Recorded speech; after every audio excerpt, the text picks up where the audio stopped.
नमस्कार दोस्तों। तो कैसे हैं आप सब? उम्मीद करती हूँ बढ़िया होंगे। दोस्तों, हमने डायन का पार्ट 1 देखा। चलिए अब हम पार्ट 2 की ओर बढ़ते हैं और कहानी को आगे जारी रखते हैं। हॉस्पिटल का खर्चा भी बहुत आ रहा था, इसीलिए 2 महीने के बाद हम भैया को घर ले आए और घर पे ही दवाई दी जाने लगी, लेकिन कोई असर नहीं था। भैया की आंखें बिल्कुल अंदर चली गई और शरीर बिल्कुल हड्डियों का ढांचा रह गया। जब कोई रिश्तेदार उनको देखने आता तो भैया को पहचान ही नहीं पाता। मम्मी के मन में ताई जी के घर की बातें याद आ रही थी, लेकिन हमारे पापा इन बातों पे ना तो यकीन करते थे और ना ही हमारे मुंह से ऐसी बातें सुनना पसंद करते थे। पापा शुरू से ही बहुत सख्त स्वभाव के थे और अगर इस बारे में उनसे कुछ कहते भी तो वो उल्टा हम सबकी ही डांट पड़नी थी, क्योंकि हमने ही बाहर जाने की जिद की थी। घर आने के 2-3 दिन बाद बुआ जी की भैया को देखने आती हैं और उनके आश्चर्य की हद नहीं रहती। पूरे घर को सिर पे उठा लेती हैं, रोते हुए कहती हैं, हाय रे, क्या कर दिया मेरे बच्चे का? कैसा था, कैसा हो गया? कब ठीक होगा मेरा बच्चा? मम्मी और मेरी बहन उन्हें शांत कराती हैं और उनको बाहर बरामदे में ले जाती हैं। उसी दिन शाम को मेरी मम्मी बुआ जी को सारी बातें बताती हैं कि ताई जी के घर पर भैया के साथ क्या क्या हुआ था। बुआ जी बहुत नाराज होती है, लेकिन वो मम्मी को आश्वासन देती है कि आप फिक्र ना करें, मैं कुछ करती हूँ। अगले दिन दोपहर में बुआ जी अपने साथ एक गुरुजी को लेकर आती हैं। वो सिद्धि प्राप्त थे। बुआ जी गुरुजी को भैया के कमरे में लेकर जाती हैं, लेकिन वहाँ बैठी भाभी गुरुजी को देखकर गुस्से भरी नजरों से बाहर आ जाती। हम सभी उनके इस रवैये को देख और समझ रहे थे कि गुरुजी का यहाँ आना भाभी को बिल्कुल पसंद नहीं आया। गुरुजी भैया के पास बैठकर कुछ मंत्रों का जाप करते हैं और एकदम खड़े हो जाते हैं। गुरुजी बहुत तेज चाल से बाहर की तरफ निकलते हैं। उनको इस तरह से बिना कुछ बोले बाहर जाता देख मैं, मम्मी और बुआ जी उनके पीछे जाते हैं। गुरुजी का पीछा करते हुए हम देखते हैं कि वो हमारे घर के पीछे बगीचे में गए हैं और जमीन से एक पत्थर हटाते हैं। वो पत्थर बहुत अजीब था, जैसे कोई रत्न हो।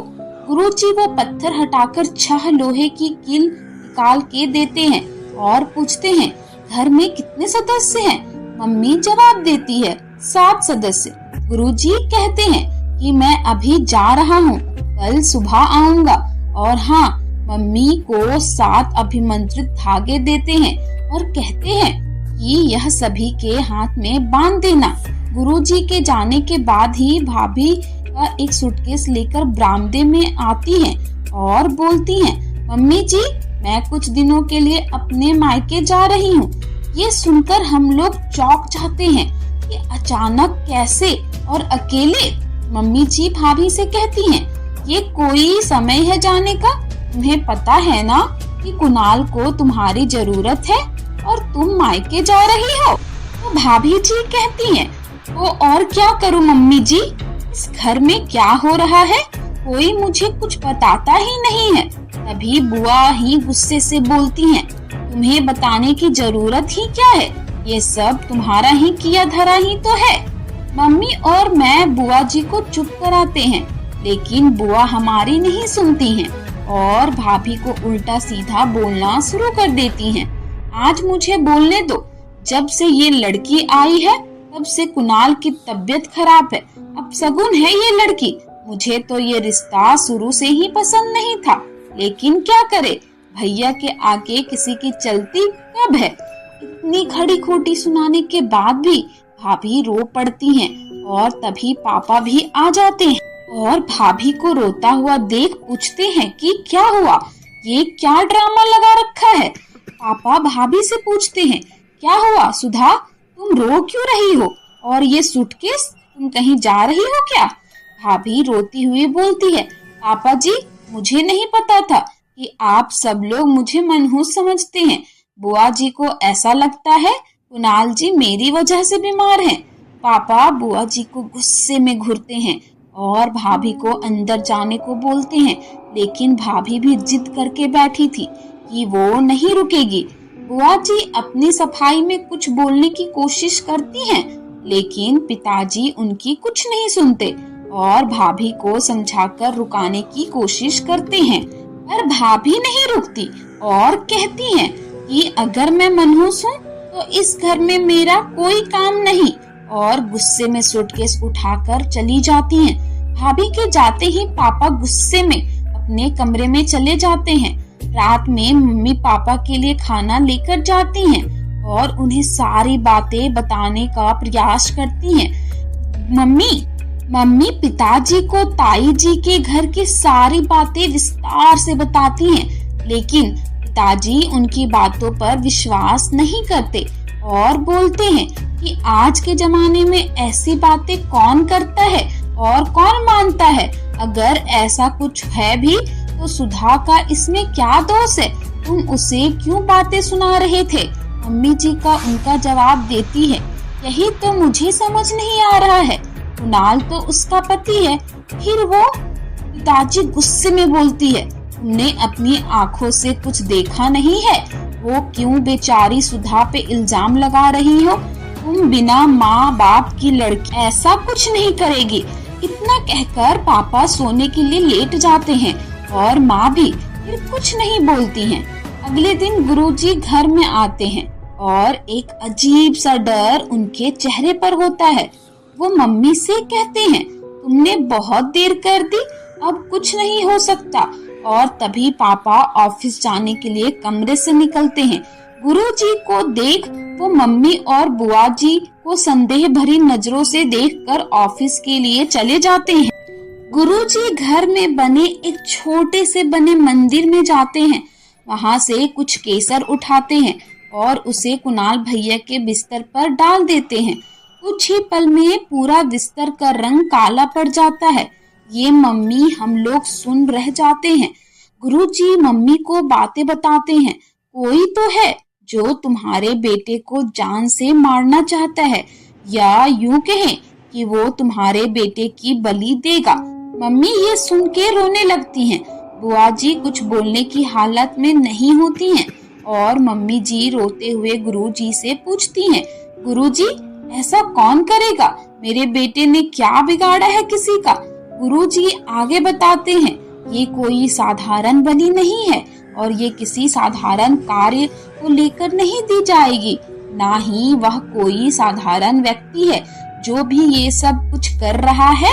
फिर बुआ जी पूछती हैं, गुरुजी ये तो बताइए कि ये सब के पीछे कौन है और उससे कैसे हम अपने बेटे को बचाएं। गुरुजी बोलते हैं, इसके पीछे कौन है ये बताना सरल नहीं है और कुणाल को बचाना तो नामुमकिन है। इसमें अघोरी ही आपकी मदद कर सकता है।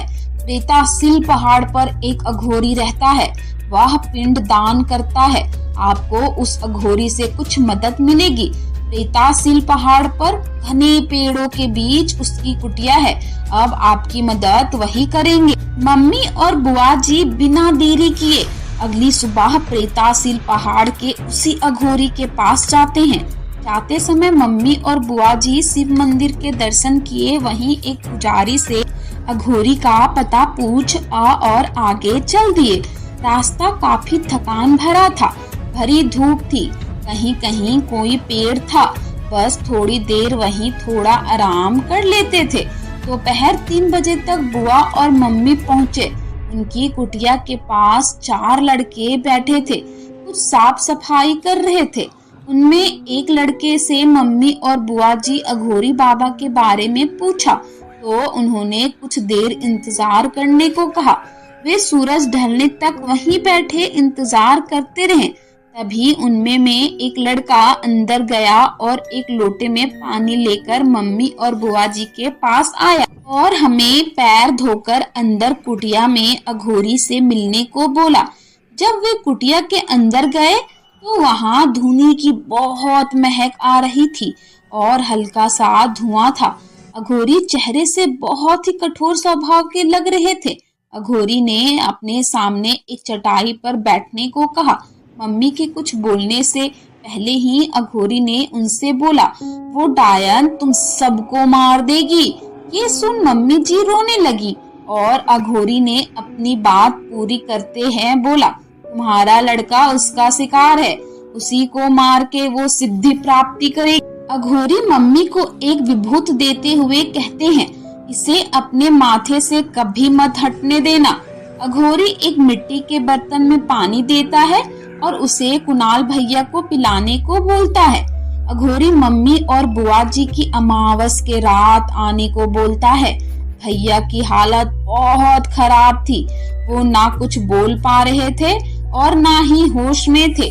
उनकी ग्लूकोज की बोतलें और इंजेक्शन दिए जा रहे थे।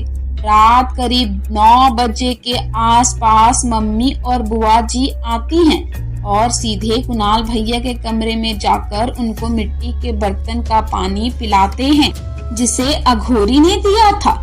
पानी की 1-2 बूंद भैया के मुंह में जाते ही भैया धीरे धीरे आंखें खोलने लगते हैं। ऐसा चमत्कार देख हमें लगता है अब सब ठीक हो जाएगा। भैया को होश में आते देख मम्मी ने उनसे लिपट कर रोने लगी। भैया के मुंह से एक शब्द ही निकला, माँ। बुआ जी भैया को और पानी पिलाती हैं। तभी भैया बोलते हैं, माँ मुझे बचा लो, सुधा मुझे मार देगी। ये सुनकर हमारे होश खो जाते हैं कि इन सब में उन्हीं का हाथ निकला। मुझे शक तो था कि भाभी का रवैया कुछ ठीक नहीं है हमारे लिए, लेकिन भैया ने उनका क्या बिगाड़ा था जो उन्होंने भैया के साथ ऐसा किया। भैया मम्मी को बताते हैं कि किस तरह सुधा भाभी ने उनका ये हाल किया। ताई जी के घर पहले रात को सुधा ने शिव मंदिर का प्रसाद कहकर एक लड्डू खिलाया और फिर थोड़ी देर में सो गया। फिर जब आधी रात को मेरी आंख खुली तो मैंने खुद को एक नदी के किनारे रेत पे पड़ा हुआ पाया।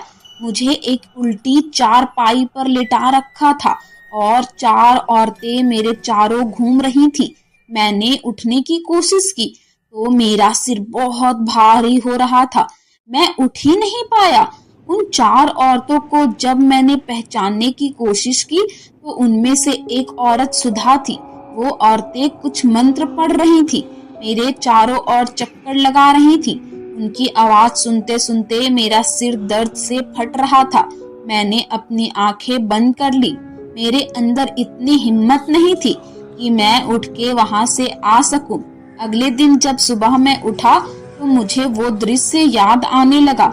मुझे लगा कि बुरा सपना था, लेकिन रोज मेरे साथ यही हुआ। जितने दिन हम लोग ताई जी के घर पर रहे, मैंने जब भी चाहा कि सुधा से इस बारे में अगले दिन बोलूं, लेकिन पता नहीं क्यों मैं कुछ कह नहीं पाता था। मुझे रोज एक नदी के किनारे ले जाया जाता था। मुझे बांधा नहीं गया था, फिर भी शरीर बंधा हुआ लगता था। एक दिन मेरे अपने बिस्तर के सिरहाने अजीब सी गंध आ रही थी।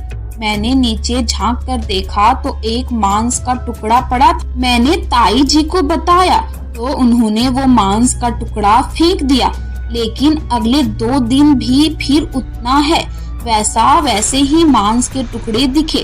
ताई जी ने फिर फेंक दिया और उसके बाद मुझे नहीं पता क्या हुआ। ये सब सुन के हमारे होश उड़ गए। भैया के साथ इतना कुछ हो गया और हमें खबर तक नहीं हुई। तभी सभी के दिमाग में बस एक ही सवाल चल रहा था कि सुधा भाभी ने ऐसा क्यों किया। सभी को बहुत गुस्सा भी आ रहा था। बुआ जी ने सुधा भाभी को सभी सवालों का जवाब जानने के लिए फोन किया, लेकिन उनका फोन लगा नहीं। शाम को जब पापा घर आए तो हमने उन्हें भैया की बताई हुई सारी बातें लिखी। पापा का दिमाग इन सब बातों पर यकीन ना करने को कह रहा था। पापा तुरंत भैया के पास गए और उनसे पूछा, क्या हुआ, ये सब क्या कह रही हैं, सही है? भैया ने हाँ में गर्दन हिला दी। ये देखकर पापा के तो मानो जैसे पैरों तले जमीन ही खिसक गई हो। पापा ने भी तुरंत भाभी को फोन लगाने की कोशिश की, लेकिन उनका फोन नहीं लगा। फिर पापा ने अगले दिन भाभी के घर जाने का फैसला किया। अगले दिन पापा ऑफिस से छुट्टी लेकर सुबह भाभी के घर के लिए निकले। वहां पहुंचकर देखा तो वहां ताला लगा था। पापा ने उनके पड़ोसियों से पूछा तो उन्होंने कहा, सुधा तो बहुत दिनों से यहाँ आई ही नहीं है और घर पर तो बहुत दिनों से ताला लगा है। भाभी के बारे में कुछ पता नहीं लगा और पापा घर आ गए। उन्होंने सारी बातें हमें बताई। अब सभी को बस अमावस की रात का इंतजार था। अमावस को अभी एक हफ्ता था। एक दिन भारी सा रहता था। दिल में बेचैनी रहती थी। क्या होगा, कैसे होगा, अघोरी बाबा कब आएंगे, ये सब बातें घर के दिमाग में रहती थी। 2 दिन बाद मेरी बड़ी बहन और भाई गौरव भी दिल्ली से आने वाले थे। वे दोनों वहाँ दिल्ली यूनिवर्सिटी में पढ़ने के लिए गए थे। जब उन्हें भैया की हालात के बारे में बताया तो वो उन्होंने घर आने का सोच लिया। पापा ने मना कर दिया, लेकिन उन दोनों ने पापा को बिना बताए आने का फैसला कर लिया। 2 दिन भी बस चिंता में निकल गए और फिर तीसरे दिन सुबह ही दीदी और गौरव घर आ पहुँचे और मम्मी उनको देख के रोने लगी। हम सबका दिल भर आया। कुछ दिन पहले तक इतनी खुशियाँ थी और आज अचानक। पापा ने दीदी से कहा, तुम लोगों को मना किया था ना घर आने के लिए, तुम लोगों की पढ़ाई का नुकसान नहीं होगा। बुआ जी दादी और भैया का साथ देते हुए बोलती हैं, भैया बच्चों को मैंने ही बुलाया है, कुणाल याद कर रहा था इन्हें। इस पर पापा ज्यादा कुछ नहीं बोले और नाश्ता करके अपने ऑफिस चले गए। दिव्या दीदी और गौरव भैया ने जब भैया को देखा तो वो भी हैरान रह गए भैया को देखते ही। लेकिन शायद ये सब किस्मत में था। सुधा भाभी से भी कोई कांटेक्ट नहीं हो पा रहा था क्योंकि वो अनाथ थी। तो उनके जानने वालों या रिश्तेदारों को भी हम नहीं जानते थे और जिन्हें जानते थे उनसे पता किया तो वो भी सुधा के बारे में कुछ जानते नहीं थे। गुरुजी और अघोरी की बात बार बार दिमाग में आती थी कि क्या सच में भैया के पास अब कम वक्त है। बुआ जी ने सोचा कि ये सब सुधा की ताई जी के घर से शुरू हुआ था। शायद वहीं जाकर सुधा के बारे में पता किया जा सकता है। बुआ जी अगले दिन ताई जी के घर जाने की तैयारी करने लगती है। सभी लोग रात का खाना खाकर अपने कमरे में सोने के लिए चले जाते हैं। कुणाल भैया के साथ मम्मी सोती है। रात के कुछ 1 बजे मम्मी चीखने लगती हैं और सभी की आंख खुल जाती हैं। सभी कमरे में जाकर देखते हैं तो कुणाल भैया को खून की उल्टियां हो रही हैं और जमीन में पड़ते ही काला रंग पड़ जाता है। ऐसा अजीब मंजर देखकर किसी को कुछ भी समझ नहीं आ रहा था। पापा जल्दी से हॉस्पिटल फोन करते हैं। आधा घंटे तक कोई एम्बुलेंस नहीं आती है। पापा और गौरव भैया कुणाल भैया को बाइक में ही हॉस्पिटल ले जाते हैं। मम्मी और हम सब लोग भी हॉस्पिटल पहुंचते हैं। वहाँ रिसेप्शन पर एक लड़की बैठी थी। उससे पूछा तो उसने बताया कि डॉक्टर अभी इमरजेंसी केस में दूसरे हॉस्पिटल गए हैं और आधा घंटा लगेगा। किसी को कुछ भी समझ नहीं आ रहा था, लेकिन पापा उस लड़की से कुणाल भैया को एडमिट करने को बोल देते हैं और भैया को आईसीयू वार्ड में भर्ती करा दिया जाता है। भैया कुछ बोल नहीं रहे थे और उल्टियां भी बंद नहीं हो रही थी, लेकिन नर्स किसी को अंदर नहीं आने दे रही थी। सभी के मन में बेचैनी थी। आधा घंटा तक बाद कुणाल भैया के डॉक्टर आते हैं और वो सीधे आईसीयू में जाते हैं। इधर हम सब लोग प्रार्थना कर रहे थे कि बस भैया को कुछ ना हो, क्योंकि उस अघोरी की बातें दिमाग से निकल ही नहीं रही थी। 10 मिनट बाद डॉक्टर बाहर आते हैं और पापा से बोलते हैं, आई एम सॉरी, हम आपके बेटे को नहीं बचा पाए। और बस ये सुनते ही हॉस्पिटल में मातम छा गया है। मुझे भी कोई होश नहीं था कि कैसे, कब, क्या हुआ, कौन घर लाया हमें। मुझे जब होश आया तो मैं आंगन में एक चटाई पर लेटी हुई थी। घर में मातम छाया हुआ था और बस चारों तरफ से रोने पीटने की आवाजें आ रही थी। मेरे सामने ही कुणाल भैया का शव रखा था। उनके आसपास सबने भीड़ लगा रखी थी। सब लोगों को रो रो कर बुरा हाल था और सभी सुधा भाभी के बारे में पूछ रहे थे, लेकिन सुधा भाभी नजर नहीं आ रही थी। शाम 4 बजे कुणाल भैया का अंतिम संस्कार हो गया था, लेकिन सुधा भाभी का कुछ पता नहीं था। आपको क्या लगता है इन सब के पीछे सुधा थी? उन 4 औरतों का क्या रहस्य था जिसमें से एक सुधा थी? इन सब बातों को जानने के लिए आप अगले पार्ट का इंतजार करें। आपको ये कहानी कैसी लग रही है आप हमें कमेंट करके जरूर बताएं और जल्दी से इस चैनल को सब्सक्राइब कर ले ताकि आपके पास रोज ऐसी डरावनी और रोमांचित कहानी पहुंचते रहे। धन्यवाद।